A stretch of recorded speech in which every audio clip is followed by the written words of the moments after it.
Hello, my name is Kapumpe Chola. I'm CEO of FNB Zambia. I have just finished an interview within Kwazi magazine. I've enjoyed my time in the interview.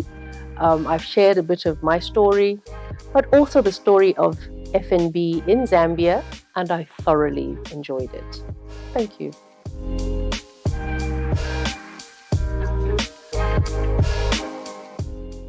Hi, Kapumpe. Thank you for agreeing to do this with us. Thank you for your time today. We understand you're a very busy person. Um, could you tell us about yourself, your name, obviously, and what you do? Okay, well, my name's Kapumpe Chola, and I'm currently CEO of FNB Zambia, Okay, glad. First National Bank Zambia. And if I may add, the first female CEO of FNB Zambia. I'm told. Yeah. I'm looking forward to speaking with you today. Let's start from the beginning. Can you tell us a little bit about your upbringing? Are there any particular memories or experiences that you credit for being the person you are today? My upbringing was very balanced. Came from a family, six children, mother and father. Mhm. I had four brothers, one since passed on, and one sister. Mhm. We grew up in Kitwe on the Okay, Copper Belt. my Um, hometown. Kopala, yes, indeed. Mhm. And went to school, or my primary school, secondary school in Kitwe, and came to University of Zambia. Mhm. But generally, I think I grew up in a neighborhood which was quite mixed as Yeah. well. So my parents both worked for the mines. My father was in human capital or human resources, and my mother was in health. So she was a nurse, moved on to be hospital administration. So I guess in a sense, and I said very balanced. So that's very normal, nothing out of the ordinary. But I think it was just that culture of work, Yeah. focus on education from both parents. Um, that I suppose, in a sense, when you say credit to who I am, yes. I mean, my father was studying for his degree when I was already like grade 6 or 7. So he would wake us all up at 4 a.m. To study. To study along with him. So I guess that culture of diligence, Yeah. if you like, is something that I have grown up with. And maybe to some extent, credit Mhm. to whatever it is that I am doing today. So 6 children, you're number 3. 3, Yes. third. What school did you go to in Kitwe? Primary school was a school called Matete Primary School. I believe it's now a secondary school. And secondary school was Mpelembe Secondary School, which is still Mpelembe Secondary Yes. School. Yes. Yes. Renowned for producing strong leaders and strong people in the business community. Yeah, which is I good. think the school's done well. So you went on to study psychology Mhm. and public administration. I'm wondering, what was your thought process Mhm.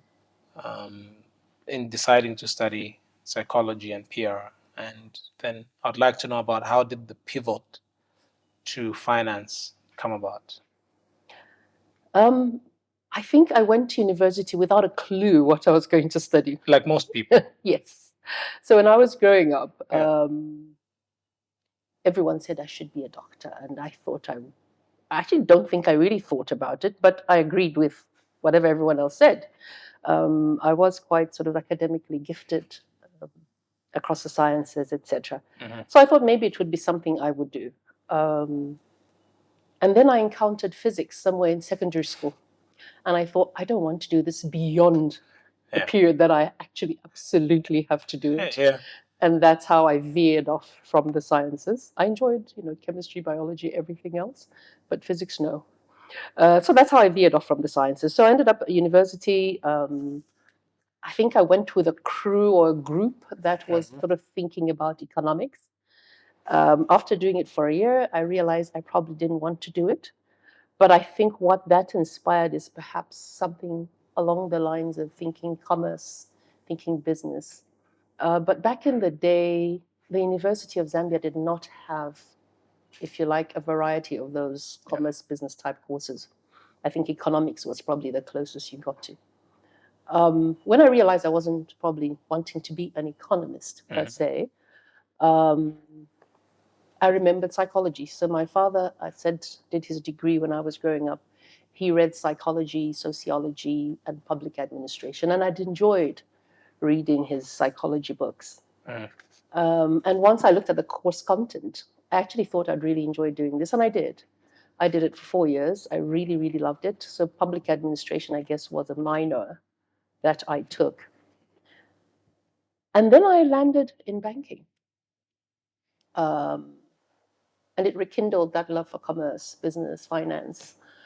And I thought I might want to do this seriously. So I did start as a management trainee, and I went through branches, through the different divisions within the bank. But when this as a management trainee, when I then was appointed into a firm full managerial position, it was in the dealing room, so global markets or treasury, depending on what people call it. And I thought I need to probably back this up with something academic. Yeah. Because treasury is really the engine. That's Yes. banking proper. Well, yes. I mean, I think you need to understand that to understand where the bank goes. So I did actually apply for a scholarship to go and study for my master's with the Chevening Scholarship, sponsored by the British government. It was called DFID back in the day, Foreign Commonwealth Office, I think. Yeah. And I was granted the scholarship. So I did go to the UK, to Nottingham University, business school there. And that's where I did an MBA, but with a bias towards financial studies. Yeah. So that's how I landed. Did you practice as a psychologist? No. No. You didn't. No. Do you still I apply? did work briefly for a recruitment agency, but do I practice today?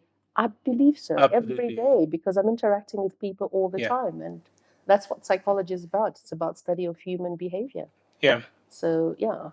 So the adjustments that you had to make was really, like you said, you had to go and back it up. So go study, get equipped for the role, and then the rest is history.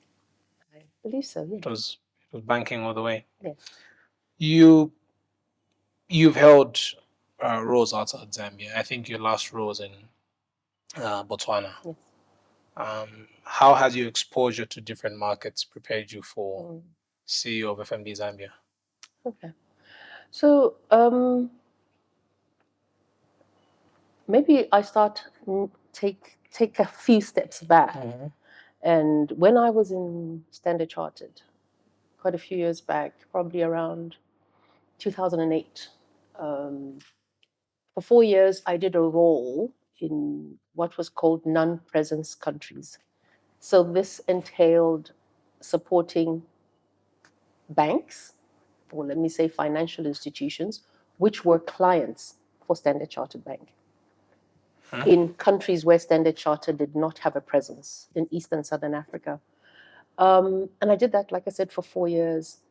It covered quite a few countries, predominantly Ethiopia, Seychelles, Malawi, Mozambique, about nine countries in total. And this was going into those places without the backing of the bank behind you. So it would be me being the sole representative of the bank in those places. So what I think helped me a great deal in doing that role and doing it, reasonably successfully, is getting into a place and try and understand the people. So perhaps the psychology came into play.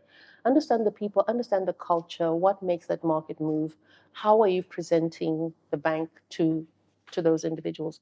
So it's about building the network, because then I would even have one bank refer me to another bank. So it's about building the networks and making those networks work for you. Yes, I have done 2 stints in Botswana, actually. So this was my most recent one with FNB Botswana. But previously, I was in Botswana 10 years ago with Standard Chartered Botswana. In fact, I was hired by FNB from Botswana to come to Zambia. So I think that's really what has worked for me, is those networks, building networks. I mean, I've always prided on the fact that I, above everything else, a relationship manager. Yeah. You know, and so that will come into play in the CEO role at various points. Yes. Whether it's relationship with clients, whether it's relationship with stakeholders such as your regulator, the communities you serve in, relationships with employees as well, the team, the staff members at FNB. Yeah. That is, I think, the part of the role that's helped me navigate that whole terrain, and I think something I'm going to have to call upon Yeah. in my current role a Yeah. lot. That I understand that. I agree with that. I think so being able to read situations. I mean, Botswana being a much different culture from Zambia, Yeah. understanding the cultural norms there. So being able to navigate that. Yeah. Okay, great. Could you highlight some of the goals and targets that you've set out? I think you've been in the role 5 months, right?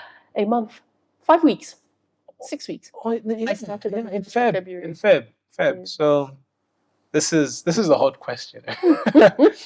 What Yeah, and I think you can touch on this at a high level, right? Yeah. I mean, it takes a while to build strategies, but where have you found the bank? Where are you heading? What does that look like? Okay. So the bank is in a good place. It is profitable. The balance sheet is growing. We have a team of young, dynamic, enthusiastic, innovative individuals. So I think we've got the right pillars. What the bank has also done very well over time is invested in our platform. Yeah. So the strategy really continues to grow. So we're looking for growth. We're looking to increase profitability. But importantly, is looking to better the lives of the Zambian people. That is key in everything that we do. Help. And that is real help. It is the communities we serve, our customers, ensure that what we give them is an experience and not just a service or a product. So FNB needs to be an experience. That is one of our main goals, and we continue to work on that. We work on that, like I said, by the investment in platform, investment in our people, that they understand that customers are seriously king. Yeah. We are also, by saying we're looking at supporting our communities, I think you would know, or if you don't, I'm letting you know now that we have now set up the FNB Foundation. Yep. We set it up in November. And the work of the foundation is primarily to provide support to our communities, looking at how we help with the country achieving sustainable development goals.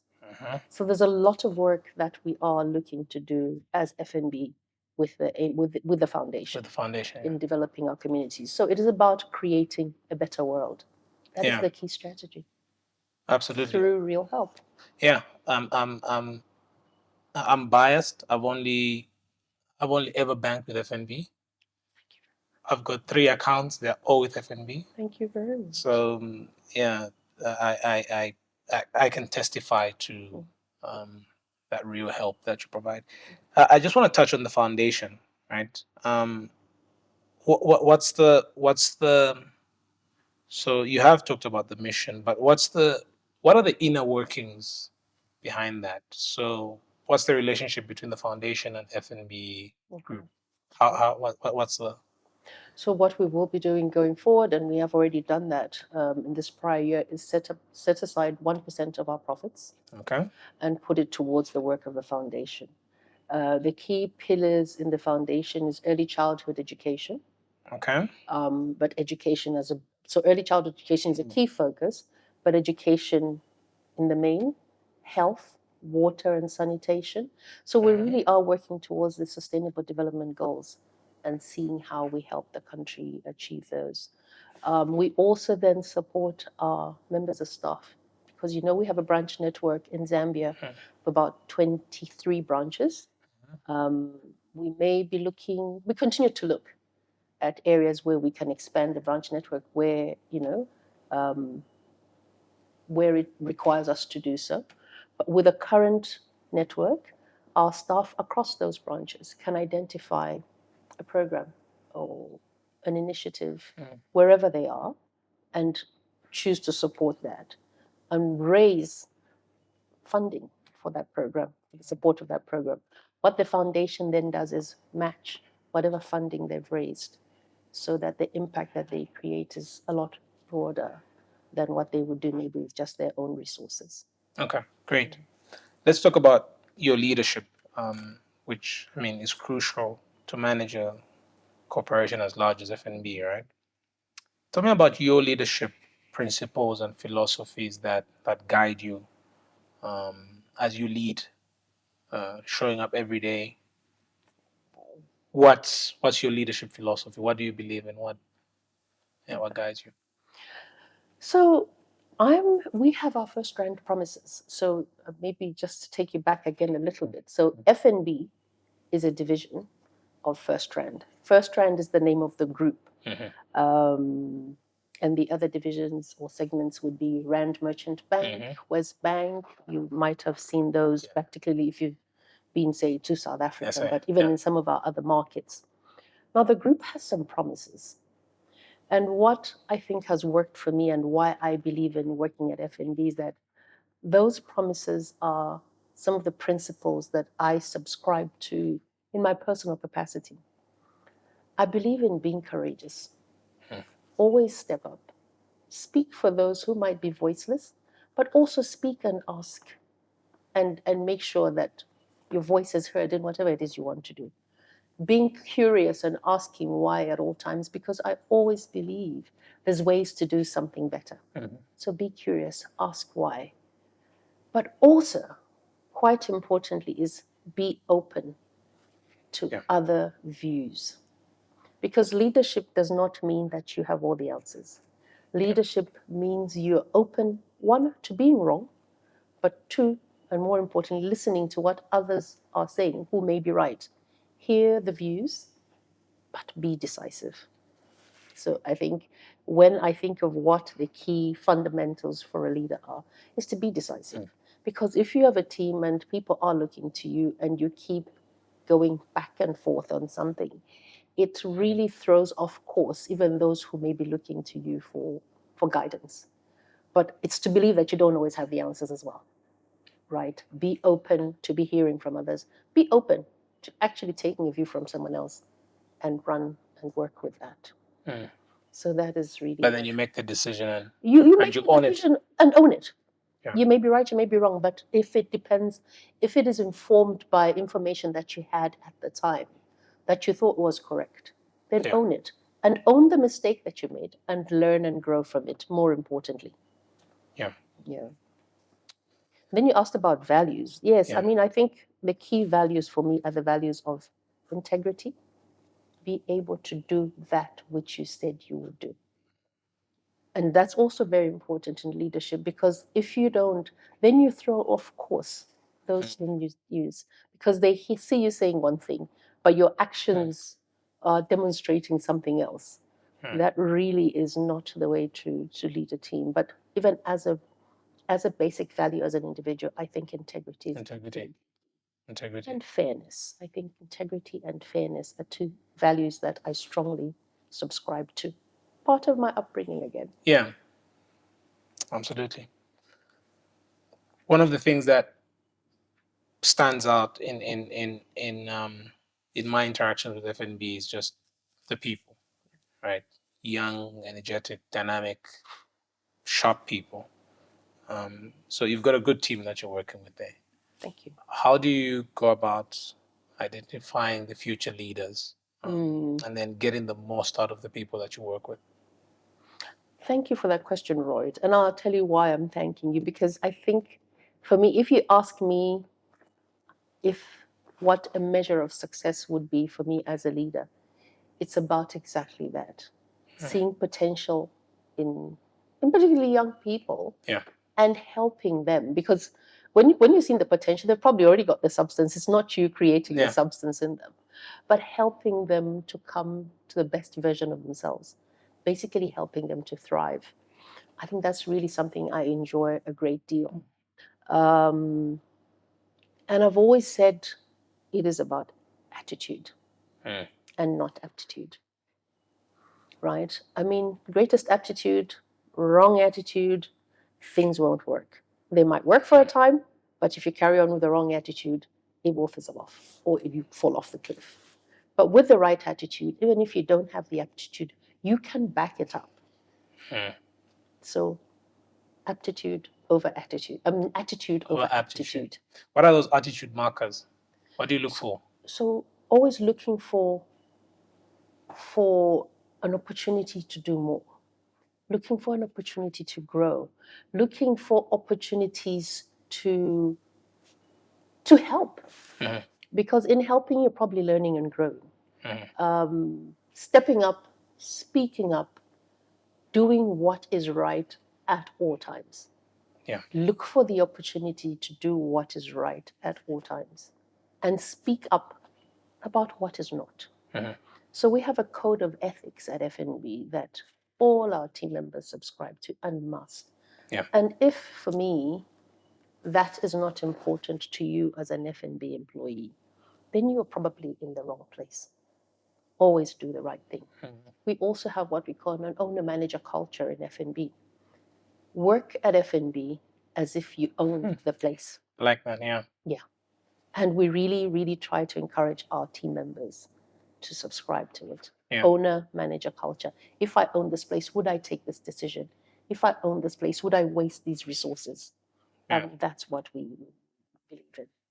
Okay.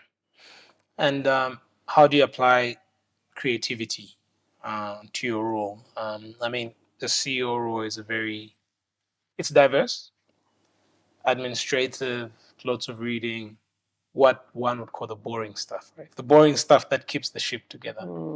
How do you apply creativity in your role? Sitting here talking to you. This is not boring. Yeah. So you've got to look for those opportunities. I mean, for me, it is about engagement. I did tell you about relationship management. I love engagement with clients. Yeah. So I look for those opportunities to bring the FNB essence to the relationship that the teams have built. So I would join the teams on those client calls as much as I can. And I think it's just so broad because it's the clients, it's the team members. So I go across the country. I've already done a trip to Kabwe. I've obviously seen the staff that are already in Lusaka, a lot of them. I'm still yet to do all the 4 branches. I'm off to Chipata next week. Yeah. So there's such a variety. We've got more than 700 employees. Meeting them, getting to hear and understand the stories, that can never be boring. Interactions even at a regulator level, because particularly for me who's still new in the role, there's still so much more to learn. So always look for opportunities to learn, always look for opportunities to interact and hear views that you've never heard before. So there's no way for me this role can be boring. Yeah. Also, there's so much going on, there's so much changing. The banking or financial services industry in itself is evolving so much more. Yeah. And I've always got to bring myself up to speed with what's happening. So I am unlikely to be bored in this role. How are you going about the learning? Because I can imagine there's a lot of different things, right? How are you personally going about that? Like, what's your process of getting up to speed with everything? Is it longer hours? Is it just give me a little bit of that insight. Like, what's your day looking like? Okay, so it's focus. There's always going to be priorities in any given day of what one needs to do. So, if I need to be involved with budgets and budgeting, that will be my focus. Then I'll probably be reading and learning and, I suppose, increasing my base on that. Yeah. Because before I was doing budgeting for a segment, now I'm doing budgeting for the entire bank. So the public areas of the bank that I still need to read a little bit more about. So that's what it does. But my hours, yes, they are probably a little longer now because I'm still new in the role. But that's not going to be how you manage time. I think it's very much about time management, about focus, about priorities, about interacting with people, right? You don't have to read about everything, but sometimes just a day spent with people who are in a different sector, in a different industry, just gives you so much more information. So I'm doing a lot of that. I've been up and about quite a bit since I took the position, but it's that's all part of the learning process. Yeah. Yeah. What would you say is the biggest mistake that you've made in your career, and how did you learn from it? Career mistakes. Look, I mean, I don't think it's anything major. I think there was an opportunity at some point for me to take up a role. Um, when I was doing my studies in the UK, at the office in Standard Chartered Bank, um, I turned it down for some personal reasons. When I look back, it probably was not the wisest decision. You think so? So I'm saying when I look back. Mhm. But do I regret it? No, because perhaps this was the path Yeah. that was set out in any case. So I'm still happy with where things ended up. Mm. But yeah, I would have probably enriched my career with that particular role. Okay. Yeah. Okay. But I think like I said, no regrets. Yeah. No regrets Yeah. at all. But for the decision, I look back and I think if I thought about it, I would have done it differently. That is probably something. Yeah. It's sort of like wondering what would have been. No, I just think there was an element to it, and obviously can't go into details Yeah. of Of what course. would have. Yeah. Okay. And how does FNB's presence in Zambia contribute to the broader um, economic development of the country, right? Particularly, I think, in terms of, so I think with the CSR part, we've talked about the FNB Yes. Foundation, particularly around local business growth, Okay. right? This is a pain point Mm. for many SMEs. Yes. What's the FNB position around that? How are you positioned to contribute to it? Okay. So, Royd, I think that answer is probably at many levels. We definitely are here for the long run. We've been here, this is our 15th year, by the way. I think we turned 15 years on the 1st of April. We are obviously an employer of Zambian people. At the moment, it's wholly Zambian. We do not have any expatriates. So all the almost 700 plus individuals, close to 800, are Zambians. So I guess in just in that sense, when you think perhaps one individual then supports 2, 3, 4 other Zambians, possibly even 5, that's already those lives that we're touching. When we do banking to a community and offer services. But when you speak directly more to the SME space, that has been a growth area for us. We have introduced what we call scored credit, which means, particularly for the SME space, which means that the loan processing period, you almost pre-qualify the SMEs, some of your clients in the SME base, and the loan processing period is very, very short. That is support for the SME sector. Financial inclusion we do in many different ways. Obviously, we're now linked in and interoperable with the MNOs, but if you recall, we came to the market with e-wallet many years ago, which was already a way of including those who they didn't need to have accounts with us, but you could make payments to anyone provided they had a phone number. So that was already financial inclusion. But our teams, and we have a section within the bank that does financial literacy, we go out, and it typically would not be to clients of ours, although we do it with clients as well, but into areas of the community. So whether it's some of our NGO clients looking to do financial literacy for communities that they're serving, we go out, give of our time, we send a team there and help with building financial literacy. But even when you look at the sectors that we support, whether on the local corporate side or the big, large multinational corporates, there's always a lot of lending that we're doing to those sectors. When you look at agric, I think we're probably second largest lender to the agricultural sector, which is a key in sector. Zambia, which is obviously a key sector. So we're supporting sectors at every level. But importantly as well is that innovation that we bring to the market of making payments as easy as possible, because that's what drives inclusions. There are a few elements that we've led with in this market. I'm not sure if you remember that not too long ago in Zambia, you couldn't buy fuel with a card. Yes. It was always cash. Yep. If you recall, that's something that we led with as FNB. Yes. At some point, it was only Yeah. FNB machines that you could find at the fuel forecourts. I mean, I think we're still very dominant today. Yes, others have come in, but we're still very dominant. Those are some of the things that we've led with: changing behavior, improving security in the market. So there's many different initiatives that FNB has brought to the market, which has helped to better the lives of Zambians, outside of obviously being a good corporate taxpayer, providing Good corporate CSR citizen. support, good corporate citizen, Yeah. providing CSR support across the network. Because when you have a representation in 8 of the 10 provinces, that means we're touching lives across almost the entire country base.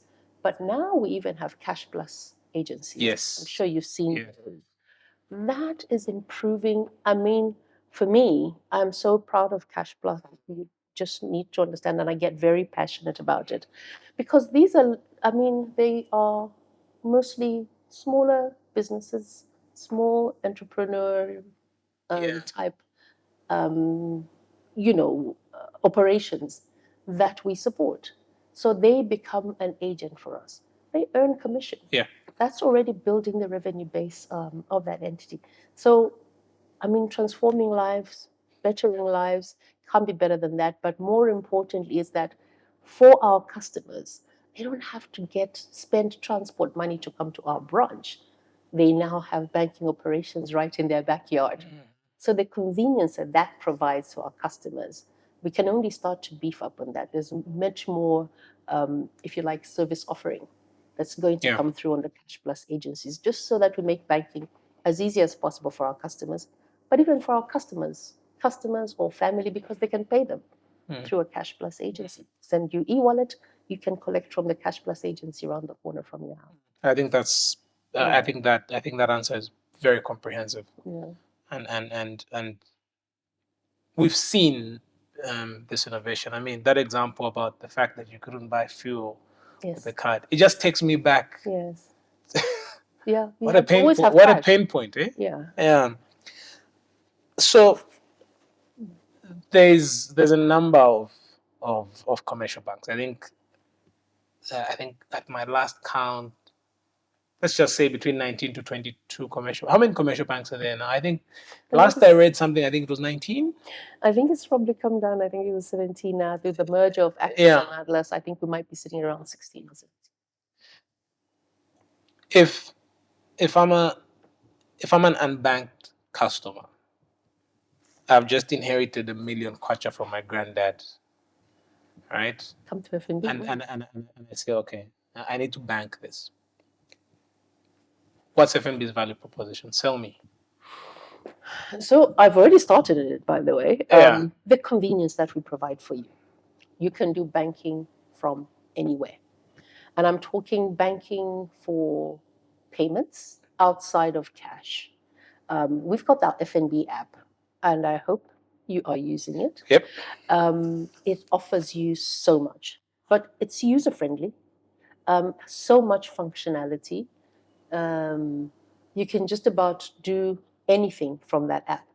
I mean, it has functionality on financial services, but it also has non-financial services functionality. You know that you can log in a customer complaint, you can log in a query, you can find out information just by logging it into the app. That's a lot of functionality just on the app.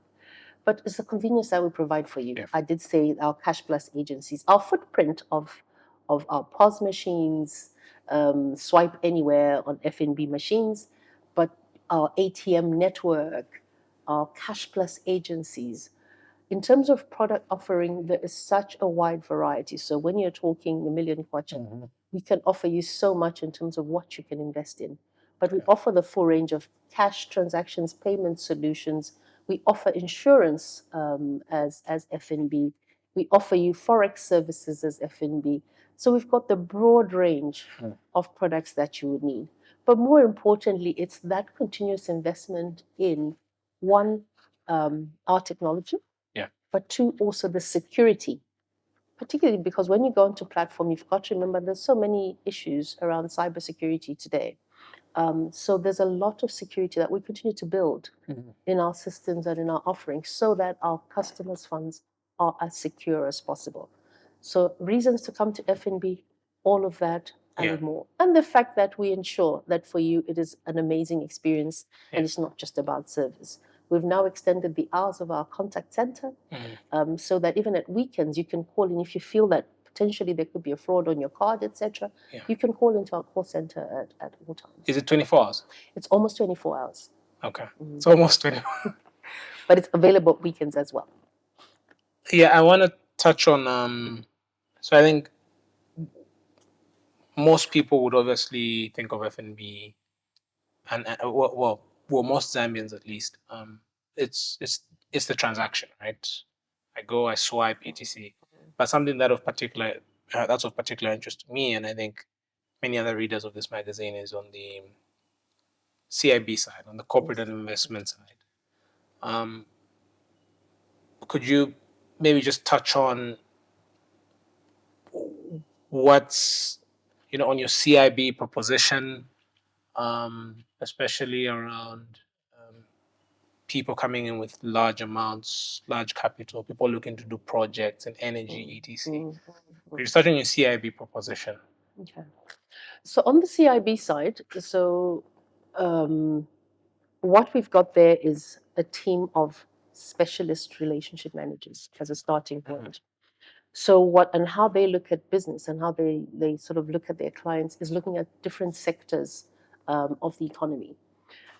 So we pride ourselves in building expertise across that team, whether they're looking at financial institutions, they're looking at energy players or resources, because what we call resources is energy, so your OMCs, mining, manufacturing across the different bases. You have probably hospitality. So across the different sectors, construction, etc., we have built expertise in that team. So when you come in, you will encounter a team of relationship experts who know the sectors. And by that, retail is another big one that we support a lot. When I say retail, I mean a lot of the big retail players in the market. That's another area that we support very strongly. What our teams have done is working, because remember, we're part of a large group. We have then leveraged off that by ensuring that the local teams here have expertise of looking after large corporates as in the same way they will be looked after, perhaps, whether in the market in South Africa. Some of our clients have been coming out of Europe because now we have an office, particularly CIB, in the UK. Okay. And now set up an office as well in the US. So we can now link our customers across Africa in the many subsidiaries that we are in Africa, but we can also support you from our UK office, we can support you from our US office. So we bring the global footprint, if you like, to the relationship and global insights. But we've also got a team of experts on economy. So we've got a team of economists sitting as part of our treasury unit that also help our customers to navigate the Zambian economic landscape, what we have seen in the past, what's repeating itself, what we foresee going into the future. So there's that sort of, if you like, information and insights that we provide. So not only do we manage your relationship as you, the corporate, also provide insights into where business is going, what is happening in our economy, but also what is happening in the global economy and across the countries that we operate in. We have a full suite of services on risk management services on the CIB side. So whether this is buying and selling of foreign exchange, managing your risk of exposure to foreign exchange, you do know that our market can be quite volatile sometimes. That the risk management on the forex side is something that our teams offer very well. So we've got a range of expertise in that team. But what we also do, we also offer corporate advisory services, maybe not always directly from, so the local team will be part of those services, but we also borrow from our team. We've got a big team in SA who have done a lot of corporate finance and corporate advisory work. So we will then partner, the local guys will partner with the colleagues in SA, because then you offer I guess the local nuances is provided by the team. The global expertise is provided by the teams in South Africa or the UK or in our international markets. So by having that full bouquet, we're able to support corporates very well. We do trade solutions, we do FX solutions, like I said, cash and payment solutions. We talked about the app on the retail side, but our online banking platform on the CIB side is a very strong and compelling one as well, but also easy to use, easy to navigate. We provide host-to-host solutions. We provide the range of payment solutions I spoke about, POS having been market leader to the OMCs to set up. We do solutions like that, but very much the CIB team is also about bespoke solutions because it's not a packaged product for corporate. It's about the corporate and its nuances, what it's looking for. So that I suppose intricacy of bespoke solutions is why we call our CIB team the solutionists. The solutionists. The solutionists, because that is what that work is about: packaging solutions for clients. Love that. Outside of your professional life, what are some of your hobbies and activities that you enjoy doing in your free time? I'm a very outdoorish person. Are you? Yes. Okay. I love the outdoors. I have seen places in Zambia that probably many Zambians have not been to. So yeah, as a family, particularly when the children were growing up, we traveled around the country a lot. Done lots of South Liwanga, lots of Kafue National Park, Luapula, navigating the waterfalls there. I'm still yet to explore parts of, I think, Western Zambia, and I'm looking forward to it. I've been to the Northwest. So we travel a lot. Particularly across Zambia and being outdoors. Yes, of course, some international travel as well. But I love the outdoors. I love animal viewing, in our parks. I just won't camp. I'll sleep in a chalet. But I love the outdoors. I read a lot. Okay. I read a lot. I guess it goes without saying. When I was growing up, I used to read encyclopedias. A bit sad, but that's what I did. I also watch a lot of news. I'm not sure that's a hobby, but sure, I do. Hey, Okay. I love news channels, and I flick through them. What are you watching? Bloomberg? I will watch Bloomberg. I watch CNBC. I will watch the local news channels as well. I go from ZNBC to Prime to Diamond to Summit. I'll check everything everywhere. I think that's and sport. Do you play any sport? I used to play a lot of football. I used to do a lot of athletics. I used to play football when I was at Barclays Bank, Barclays ladies team. I Really? grew up with 4 brothers. That's interesting. It goes without saying. I played a lot of football, so I still watch. I'm very passionate about football. What team? Watch a lot of football. I'm kind of Red Devils and Arsenal. I know, Kopala. You actually look like an Arsenal fan. Yeah, I'm an Arsenal fan. And they let me up and down, but that's okay. But I watch all sport. I'm still yet to learn how you score cricket. Yeah. Do you watch F1? I watch F1. I'm very much a Lewis Hamilton fan. Name a sport. I watch it. I watch basketball. I love athletics. So I used to run a lot. So I love athletics. And when they start their tours, I'm always following. I have a few favorites. I'm very keen on sport. What do you read? I read a wide range. I do read fiction and non-fiction, actually. But right now, I've probably only got. You said you don't read fiction? No, I read both. Both. Fiction and non-fiction. But right now, I'm reading probably 3 books at a time. I've just finished Fearless Leader by Melandro. I am reading Dare to Lead by Brené Brown. And When Women Rise, which is 2 authors that have come together now. Remember? Okay. Yeah. What's your favorite non-fiction book? Favorite non-fiction book? Non-fiction. Such a range. But I think, and I'm trying to remember in the recent past, maybe Becoming by Michelle Obama. Favorite fiction? Oh my God, most Connolly's. I can't even pick which one. Michael Connolly, you know him? Yeah. Okay. So I think just his broad range. So favorite author perhaps on the fictions. Yeah. Interesting. Very interesting. If you had to look back, what advice would you give to your younger self? I get asked that question so many times. Be you, do you. Yeah, Yeah, because when you're growing up, there's so many influences, and you can yeah, get caught up or lost in trying to please. Maybe and I'm speaking to a younger me, but to a younger person out there, um, set your sights. Yes, peer pressure is normal when you're growing up, particularly in teens and maybe even later in life, and much more so today with social media. There's a lot that can influence you thinking everyone else is perhaps getting ahead or doing better or yeah, whatever else it is. I think it's very important to be focused with who and what you want to be.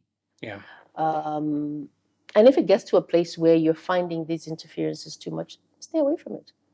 yeah, Don't don't watch what other people are doing. yeah. Focus on what you want to do. And if you're going to watch what other people are doing, let it be people who inspire you in the right way. Because there's a lot of detractors in our lives, whether people or things. I think it's important to try and cut those out. So, yeah, do you, be you, and love yourself very, very Do much. you use social media? I have very little social media presence. I am on LinkedIn Yeah. and WhatsApp with my friends. No Facebook. No, No Instagram. no. So if you've seen a Facebook account, which I believe there has been, or 2 or 3 about me, Yeah. they're not mine. They are fake. Please don't respond to it. Okay. Look, I think there's a time and a place for all of it, and you Yeah. can use it, and you can use it widely. So I'm not saying never, but for now, I've just been on LinkedIn. Yeah. Okay. And then the last question is, if you could write your autobiography, what did you title it and why? I did it my way. Tell me more about that. And I did. Tell me more about that. I've done the things that I've wanted to do. And I did say younger self, older self has decided. Older self will choose where and how they spend their time, who I spend my time with, what I will not be influenced into doing, and where my focus will be. That is older me, and I have been on that journey for a while. So I've definitely done it my way. Love that ending. Love that title. Love the conversation. Um, so, so I've done these interviews for close to 2.5 years. Oh, wow. I've interviewed different CEOs, different leaders, um, and it's like having a child, right? There's no favorites, but this one, this one could be up there. This was a very good interview. Thank It was you. good speaking with you, I enjoyed it. and we're excited about about your tenure, both as an FNB customer. We're keen to see what comes up, what comes out of it. We wish you the best of luck, and yeah, It was lovely to meet you, and thank you very much. And thank you, most importantly, for your business.